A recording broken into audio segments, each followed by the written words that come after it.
मैं हूं श्रीकांत प्रत्युष और मेरे साथ हैं बिहार के जाने माने समाजशास्त्री प्रोफेसर एस नारायण जी। इनसे बात करेंगे बिहार चुनाव पर, क्योंकि बिहार में चुनावी माहौल है। प्रशांत किशोर ने नई पार्टी बना ली है जनसुराज, और वो रोजगार और पलायन को सबसे बड़ा चुनावी मुद्दा बता रहे हैं। तेजस्वी यादव कांग्रेस पार्टी का भी यही मुद्दा है। पहली बार बिहार में पलायन और रोजगार एक चुनावी मुद्दा के रूप में उभर कर सामने आया है। क्या इसका कोई इम्पैक्ट होगा? कितनी ईमानदारी है इस मुद्दे के पीछे? आपको क्या लगता है, बहुत दिनों बाद आपने देखा होगा कि बेरोजगारी यानी रोजगार और पलायन बिहार में चुनावी मुद्दा बन गया है प्रशांत किशोर ने जब से उठाया। देखिए, आप हमसे बेहतर जानते होंगे कि 50% प्लस जो हैं उनका एज 30 साल से कम है, और जो वोटर हैं, जो मैक्सिमम वोट करते हैं, तो वो भी 30 साल से जो नीचे के लोग हैं वही वोट करते हैं। तो जो मेजर वोटर है ऑलमोस्ट 60%, तो उसका मेन प्रॉब्लम है एम्प्लॉयमेंट। और एम्प्लॉयमेंट के लिए यहाँ तो पहले क्या था कि माइग्रेशन बहुत होता था, माइग्रेशन अभी भी हो रहा है, और वो माइग्रेशन में कोई कमी नहीं आया है। अगर आप रूरल बिहार में देखेंगे तो कोई कमी नहीं है, जैसे सब जाते थे वैसे ही जा रहे हैं। तो जब तक एम्प्लॉयमेंट नहीं होगा तब तक उसका कोई प्रभाव नहीं चुनाव पे रहेगा। और जो भी बात करेंगे कि हम आपको नौकरी देंगे या हम आपके लिए नौकरी पाने की का कोशिश करेंगे कि आपको मिले, तो वोट उनको मिलेगा। क्योंकि युवक जो हैं वो अभी हम थोड़े दिन पहले गया के ग्रामीण क्षेत्रों में थे, तो वहाँ मेरे पास आए लड़के सब कहे कि पुलिस का वैकेंसी निकला है, सो 10 लाख रुपया लग रहा है। अगर आप 10 लाख रुपया हम लोग को दे दीजिए, चाहे बता दीजिए कि हम लोग कैसे करेंगे कि 10 लाख रुपया हो जाए, या फिर जो उसके ऑफिसर हैं उनसे बात करा दीजिए, तो हम लोग बहुत आपके बहुत बड़े सपोर्टर रहेंगे। हम कहा हम ये कोई काम है इसमें से तीनों काम हम नहीं कर सकते हैं, क्यों तो इसलिए आप मेरे सपोर्टर नहीं हो सकते हैं। इससे ज़रूरी है कि आप रोज़ अपना फिजिकल एक्सरसाइज करिए, और जब फिजिकल में क्वालिफाई करिएगा तो कुछ किताबें हैं वो हम बता देते हैं, उसको लेकर आप पढ़िए तो हो जाएगा। और उसके अलावा हम कुछ नहीं कर सकते आप। तो देखिए ये कितना बड़ा इशू है, चाहे वो किसी जात का हो, किसी धर्म का हो, किसी शहर का रहने वाला हो। और ये केवल बिहार की समस्या नहीं, हरियाणा में भी ऐसे ही है। आप देखें पिछले चुनाव में क्या वहाँ हुआ, हिमाचल में भी वही है, सभी राज्यों में इस तरह का है, कहीं कम कहीं ज़्यादा, लेकिन है ये ऐसा इसलिए हो रहा है कि जो हमारी पॉलिसी बनी थी उस पॉलिसी में यूथ के बारे में जो सोचा गया था वो इम्प्लीमेंट नहीं हुआ। अगर उसको हम इम्प्लीमेंट कर देते तो होता। और ये पॉलिटिकल इशू बनने से भी इसका कोई सोल्यूशन नहीं है, क्योंकि पॉलिटिकल इशू आप बना दीजिए ये कि मुद्दा हो जाएगा, लेकिन उसके लिए करिएगा क्या, कहाँ से आप लगाइएगा कि फैक्ट्री लगाइए या कुछ नए नए इंस्टीट्यूशंस बनाइए, तब ना होगा। मान लीजिए कि अभी आप देखिए लगातार यहाँ इसमें ये हम समझते हैं कि सबसे बड़ा इम्पॉर्टेंट फैक्टर क्या है कि जो अभी चुनाव होता है या इसके पहले 5 साल तक 10 साल पहले भी जो चुनाव हुआ, उसमें बिहार में ज़्यादातर जाति पे होता है कि कौन से जाति के लोग हैं किसको देंगे। और जाति का जो वोट है वो ज़्यादातर जो हायर कास्ट के लोग हैं, जिसको कि कहा जाता है कि बीजेपी के सपोर्टर हैं, उनका पॉपुलेशन कम हो जाता है। तो बिहार में पिछले कांग्रेस का भी शासन था तब से लेके अभी तक 30 या 50 साल हो गया होगा, तब से ये बैकवर्ड रूल स्टेट है। जो भी चीफ मिनिस्टर है वो बैकवर्ड कम्युनिटी से आते हैं, लेकिन फिर भी विकास का नहीं हो पाया। तो जो विकास करने के लिए जो इनके पास सोचने की जो ताकत होनी चाहिए या क्या करने से बनेगा, वो सब तो बैकवर्ड कम्युनिटी से नहीं आ पा रहा। तो जो पहले फॉरवर्ड कम्युनिटी के जो लोग थे वो लोग जो बनाए वो अभी नेग्लेक्टेड हो गए, क्योंकि उनका कोई सोसाइटी में वो इम्पोर्टेंट रोल नहीं रहा जो कि पहले था। इसके वजह से अब इसको कैसे दूर करें, इस इशू पे कोई चर्चा ही नहीं होता। हम आपको आज हेल्थ डिपार्टमेंट में 500 नौकरी दे रहे हैं, तो कहेगा शिक्षा में 2000 दे रहे हैं, but that is not a solution. 2000 या 500 नौकरी देने से कोई समस्या का समाधान नहीं होगा। नीतीश कुमार तो भाई पिछड़े समाज से आते हैं, लेकिन पढ़े लिखे हैं। उनमें बुद्धि की कौन सी कमी है? क्यों 20 साल में पलायन को नहीं रोक पाए? क्यों रोजगार नहीं दे पाए? देखिए, नीतीश कुमार अच्छे आदमी हैं और उनकी सोच भी अच्छी है, लेकिन एक नीतीश कुमार को जो सिस्टमेटिक सपोर्ट ब्यूरोक्रेसी से होना चाहिए था। एक सिस्टम है ना, वो सिस्टम काम करती है। चीफ मिनिस्टर अकेले कितना काम करेगा? वो सिस्टम इनका पहले दौर में, पहले 5 साल में ठीक था। सब चुन चुन कर लोगों को अपने साथ रखे थे। तो मैं भी इनके साथ था उस दौर में 5 साल, लेकिन उसके बाद के जो से हुआ उसमें वैसे लोगों का वहाँ पे नहीं हुआ। ये जो इनके पास ज़्यादा लोग हो गए जो ब्यूरोक्रेसी के हैं और पॉलिटिक्स के हैं। जो सोचने समझने वाले, जो इनको दशा और दिशा बताएं, वैसे लोग इनके पास वो कम हो गए। तो इनका वो कहते हैं कि पॉलिटिकल कंपल्सन होता है। जितने बड़े पॉलिटिशियंस हैं उनको कोई उनसे जब बात करिएगा, उनको बताइएगा, तो वो बताते हैं कि ये मेरा पॉलिटिकल कंपल्सन है, इसलिए हमको ऐसा करना पड़ता है। Shyam steel flexi strong TMT बार, ये स्ट्रॉन्ग के साथ फ्लेक्सिबल भी है। आपदा मुसीबत कोई भी आए, ये घर को अटूट बनाए। जब टीएमटी फ्लेक्सी स्ट्रॉन्ग, तो घर रहे हमेशा के लिए स्ट्रॉन्ग। लेकिन अगर ये पॉलिटिकल कंपल्सन नहीं होता तो जैसा आप बता रहे हैं वैसा हम लोग करते हैं। कमीशन बहुत बनता है, कमेटी भी बनता है, सबका रिकमेंडेशंस होता है, लेकिन इम्प्लीमेंट कितना का होता है? इम्प्लीमेंट जितना ज़ोर से ये हो रहा है कि अभी जैसे आ रहा है कि हाँ बैकवर्ड क्लास के लिए एक बना रहे हैं, उसका सेंसस कर रहे हैं, but that is a not solution. Census तो जो जातीय जनगणना हो रही है उससे क्या होने वाला है?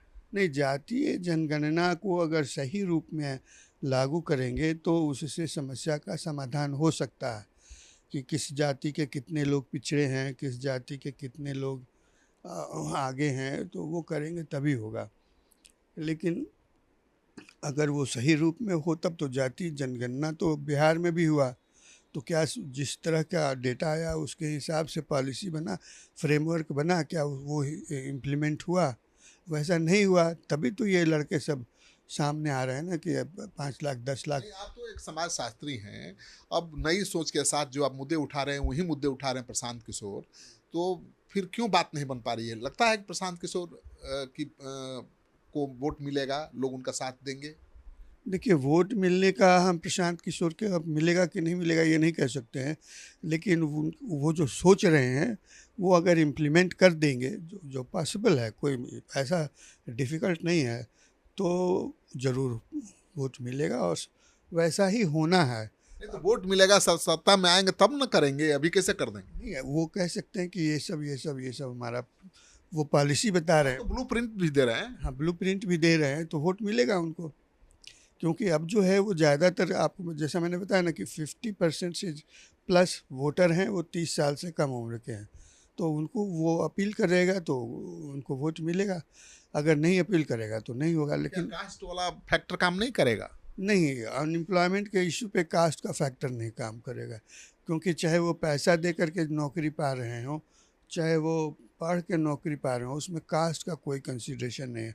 उसमें इंटेलिजेंस का कंसिडरेशन है, कौन कितना इंटेलिजेंट है, कौन कितना सही जवाब देता है, या कौन कितना सही लिखता है, तो वो उस पे है। वो अगर लिखने का जैसे कोई रिटन एग्ज़ाम होता है तो उसमें जो लिखने का स्टाइल जिसको मालूम है कि एक ही क्वेश्चन स्टेट सिविल सर्विस में होता है और वही क्वेश्चन सेंट्रल सिविल सर्विस में भी होता है, यूपीएससी में भी होता है, लेकिन जैसा आंसर आप स्टेट सिविल सर्विस में देते हैं वैसा अगर आप यूपीएससी में दीजिएगा तो यूपीएससी में नहीं होगा, क्योंकि लिखने का स्टाइल और जो आप एग्ज़ाम दे रहे हैं उसका डिमांड वो कंसीडर करना पड़ता है। उसके हिसाब से अगर आप लिखेंगे तो हो जाएगा।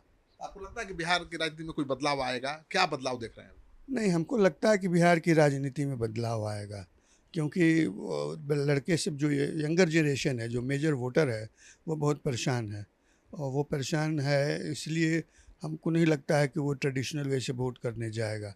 हाँ, तेजस्वी यादव जो रोजगार की बात कर रहे हैं, जो विकास की बात कर रहे हैं, जो पलायन रोकने की बात कर रहे हैं, उन पर भरोसा करेगा बिहार का वोटर?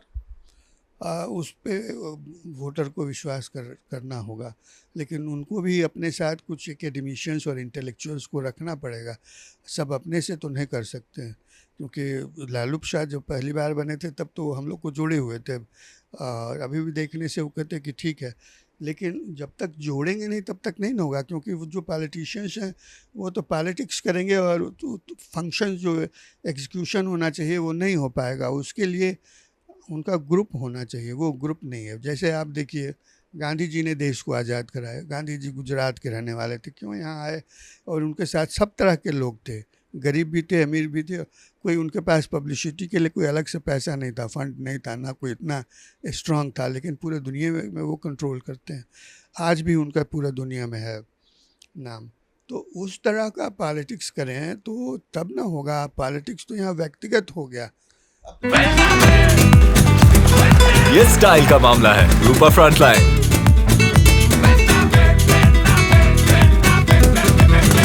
तेजस्वी यादव से उम्मीद कर रहे हैं कि उस तरह की पॉलिटिक्स कर पाएंगे? तेजस्वी यादव इधर 4-5 इंटेलेक्चुअल्स के एडमिशन्स को रखे हैं। अब कितना वो उससे बात कर रहे हैं, क्या कर रहे हैं, इसका हमको कुछ पता नहीं है। बीजेपी तो हमेशा जंगल राज की याद दिलाती रहती है। वो कितना याद से नहीं कुछ होने वाला है। जंगल राज की याद दिलाने से तो कुछ होने वाला नहीं है। कंक्रीट प्रोग्राम देना पड़ेगा कि हम ये करना चाहते हैं, तभी होगा। जैसे मैंने आपको बताया ना कि मान लीजिए वो मांझी के पास MSME है कि मिनिस्ट्री है, तो कंक्रीट करके दिखाएं ना कि 5 इंडस्ट्री अब तक खोल देते है ना, छोटी छोटी इंडस्ट्री जो कि यहाँ की आवश्यकता है वैसी इंडस्ट्री बना देते, तो लगता दिखता ना कि हाँ ये बीजेपी ने इतना बनाया बिहार के लोगों के लिए, बिहार के यूथ के लिए। तो कहाँ बनाया है? हमको तो नहीं दिखता है। आपको अगर दिखता हो तो आप बताइए। वैसा नहीं बना। तो केवल आप अनाउंस कर दीजिए कि हम ये कर रहे हैं, तो उससे नहीं होगा। अगर आपको दिखता है कि तेजस्वी यादव के लिए अपॉर्चुनिटी है अभी आज की तारीख में, अभी के माहौल में? नहीं, हमको दिखता है कि उनको अपॉर्चुनिटी है। दो, एक तेजस्वी यादव को और दूसरा को प्रशांत किशोर को, इन लोगों के लिए अपॉर्चुनिटी है। क्योंकि जो ये मॉडर्नाइज पॉलिटिक्स कर रहे हैं, जो मॉडर्निटी होनी चाहिए पॉलिटिक्स में, वो कर रहे हैं। और हम जहाँ तक समझते हैं कि दोनों के पास आदमी तो हैं, लेकिन अब ज़्यादा समझदार किधर, इसके लिए उन लोगों से जब डिस्कशन होगा तभी कह सकते हैं। लेकिन तेजस्वी ने भी कुछ एकेडमिशियंस को लाया है और इन्होंने भी लाया। JDU के पास तो है, जो पुराने हैं वो सब लोग हैं, लेकिन अभी पुराने से नहीं काम चलेगा। अभी की आवश्यकताओं के अनुरूप आपको बनाना पड़ेगा। जैसे वीमेन है और बच्चे हैं, बच्चे भी जब बड़े हो जाते हैं 15-16 साल के लिए, तो उनके लिए भी एम्प्लॉयमेंट की प्रोविजंस है। हमारे कॉन्स्टिट्यूशन में भी लिखा है, हमारे पॉलिसी में भी है, प्लान भी है, लेकिन वो ग्राउंड रियलिटी पे नहीं पहुंच पा रहा। कहा तो यही जाता है कि नीतीश कुमार के बिना बिहार में कोई सरकार नहीं बना सकता। बैलेंसिंग फैक्टर हैं बिहार की राजनीति। नहीं, वो बैलेंसिंग फैक्टर हैं बिहार की राजनीति में, और ये भी सही है कि उनके बिना कोई नहीं बना सकता है। लेकिन केवल एक अकेले नीतीश कुमार क्या करेंगे, क्या कर सकते हैं? ब्यूरोक्रेसी के पास एक लिमिटेड ब्रेन होता है, लिमिटेड पर्सपेक्टिव होता है। कर सकते हो कर रहे हैं ना भाई, मुख्यमंत्री कुर्सी पर है ना। मुख्यमंत्री के कुर्सी पर होना अलग बात है। मुख्यमंत्री के कुर्सी पे तो पिछले 70 सालों से बिहार में कोई न कोई रहा ही है, तो क्यों नहीं विकास हुआ? मुख्यमंत्री की कुर्सी पर तो उधर ममता इधर आई हैं तो अपने ढंग से कर रही हैं। तो उस कोई होना, मुख्यमंत्री बनना तो कई चीज़ों पे निर्भर करता है। वो तो आपका पॉलिटिकल मैन्यूवर पे डिपेंड करता है। लेकिन प्रोग्राम जो आप चाहते हैं उसको इम्प्लीमेंट करना, उसके लिए एक सिस्टम डेवलप होना है। इसी के लिए वो ब्यूरोक्रेसी को उसमें लगाया गया है। लेकिन अगर ब्यूरोक्रेसी को आप अपने हिसाब से ओरिएंट नहीं कीजिएगा तो केवल करप्शन में हो जाता है, चला जाता है। तो ये है, नीतीश कुमार अच्छे आदमी हैं, उनको आना चाहिए, लेकिन चेंज भी तो होना चाहिए ना। तो चेंज के लिए जो यूथ हैं वो चेंज के लिए करते हैं। मतलब हम थोड़ी समय से भी, 4-5 दिन से ही हैं पटने में हैं, लेकिन हमको लगता है कि यूथ जो बात करते हैं तो वो लगता है कि वो सेटिस्फाइड नहीं है। और वो जब सेटिस्फाइड नहीं है और उसका वोटिंग स्ट्रेंथ उसका 50% प्लस है, तो फिर कैसे होगा?